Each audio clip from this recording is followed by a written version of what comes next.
नमस्कार मित्रांनो, मी वैभव इंगळे तुमच्यासाठी घेऊन आलो आहे एक आज खास व्हिडिओ।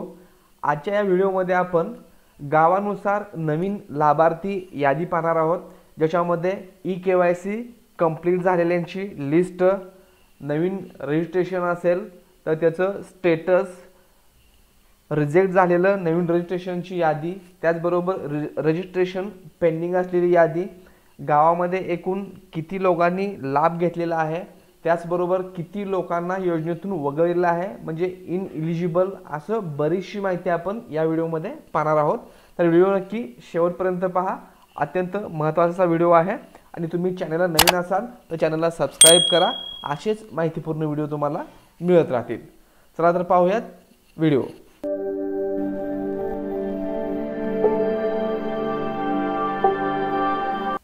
मित्रांनो, सर्वात अगोदर आपल्याला PM किसानच्या वेबसाईटला यायचं आहे।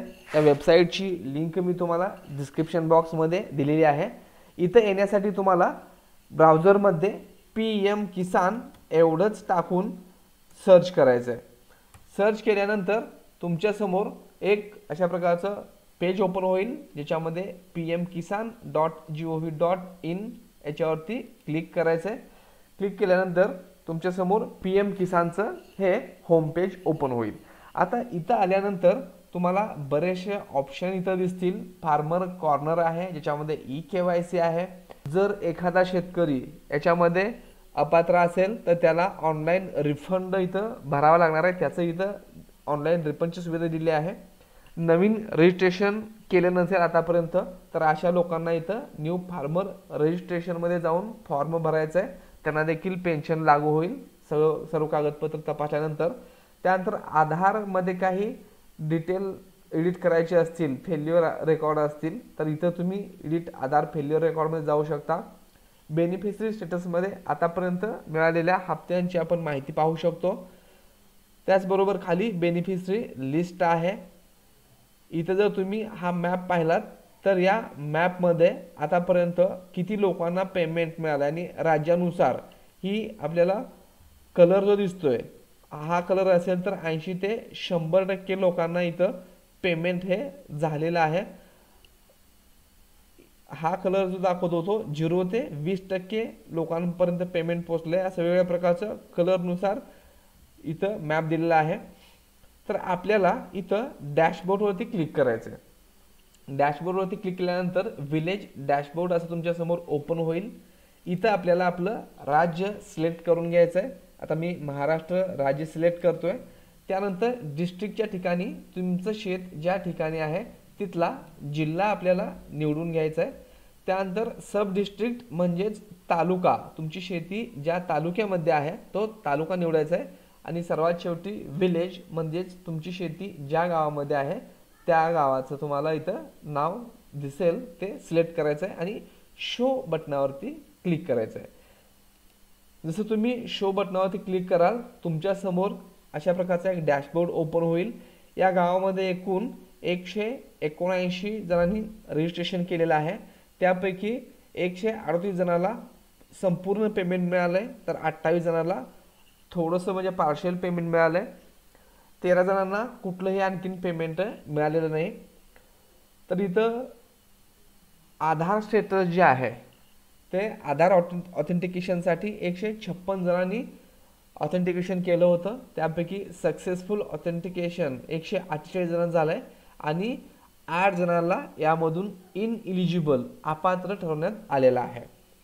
त्याचबरोबर टोटल रजिस्ट्रेशन जे आहे ते 107 ऑनलाईन रजिस्ट्रेशन झालं होतं, त्यापैकी 14 जणांचं रिजेक्ट केलेलं आहे आणि 77 जणांचं ॲक्सेप्ट केलेलं आहे आणि 16 लोक पेंडिंग आहेत। आता ही यादी पाहत असताना थोडंसं वर आल्यानंतर इथं ऑनलाईन रजिस्ट्रेशन स्टेटस याच्यावरती आपण क्लिक करू शकतो। त्यापूर्वी पेमेंट स्टेटस जर आपण पाहिलं तर इथं रिसिव्ड ऑल पेमेंट्स हा ऑप्शन जर तुम्ही क्लिक केलात तर किती इन्स्टॉलमेंट आतापर्यंत मिळालेले आहेत या यादीमध्ये तुमचं तुम्ही नाव शोधू शकता आणि आतापर्यंत किती इन्स्टॉलमेंट मिळालेत याची लिस्ट तुम्हाला इथं मिळेल। त्याचबरोबर पार्शियल पेमेंट म्हणजे थोडंसं संपूर्ण पेमेंट ज्यांना मिळालं नाही अशा लोकांना 3 हप्ते 6 हप्ते कोणाला 1 हप्ता मिळालेला आहे। तर अशा लोकांचं तुम्हाला पार्शियलमध्ये ते पाहायला मिळेल. रिसिव्ड नो पेमेंटमध्ये या यादी पाहू शकता. इथं रिझन दिलेलं आहे, account detail is under revalidation process with bank, UID never enable for DBT. अशी तुम्हाला इथं कारणं दिसतील. जर तुमचं पेमेंट थांबलं असेल तर त्याचं कारण तुम्हाला इथं समजेल की बाबा नेमकं आपलं पेमेंट कशामुळं थांबले आहे, आणि इथं कारण पाहून तुम्ही ते सॉल्व्ह करू शकता. त्यानंतर इथं आधार ऑथेंटिकेशन स्टेटस याला जर आपण क्लिक केलं तर इथं एक डॅशबोर्ड ओपन होणार आहे. इथं आपल्याला जास्त माहिती मिळणार नाही, परंतु ऑनलाईन रजिस्ट्रेशन स्टेटसमध्ये जर तुम्ही पाहिलात तर इथं ॲक्सेप्टेड, रिजेक्टेड आणि पेंडिंग अशी सर्व लिस्ट आपल्याला इथं मिळेल. तर इथं ॲक्सेप्टेडला क्लिक केलं तर एकूण त्या गावामधील ॲक्सेप्ट झालेल्या लोकांची तुम्हाला इथं यादी पाहायला मिळेल.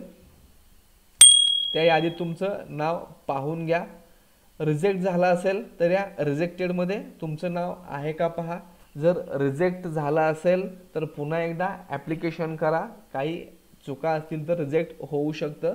तर रिजेक्ट झालेल्यांची इथे तुम्हाला लिस्ट दिसेल. आणि जर तुम्ही ॲप्लिकेशन केलं असेल आणि पेंडिंग असेल तर या पेंडिंगच्या सेक्शनमध्ये तुम्हाला तुमचं नाव दिसेल. म्हणजे तुमचं ॲप्लिकेशन जे आहे आणखीन पेंडिंग आहे ते थोड्या दिवसामध्ये ॲप्रूव्ह होईल किंवा रिजेक्ट होईल. तर हे रिजेक्ट झालं आहे की ॲक्सेप्ट झालं आहे तुम्ही इथे येऊन चेक करू शकता. तर मित्रांनो, व्हिडिओ कसा वाटला कमेंट बॉक्समध्ये कळवा. तुमच्या काही आणखीन शंका असतील तर देखील तुम्ही कमेंट बॉक्समध्ये विचारू शकता. चॅनलला नवीन असाल तर चॅनल सबस्क्राईब करा. असेच नवीन नवीन माहितीपूर्ण व्हिडिओ तुम्हाला मिळत राहतील. धन्यवाद.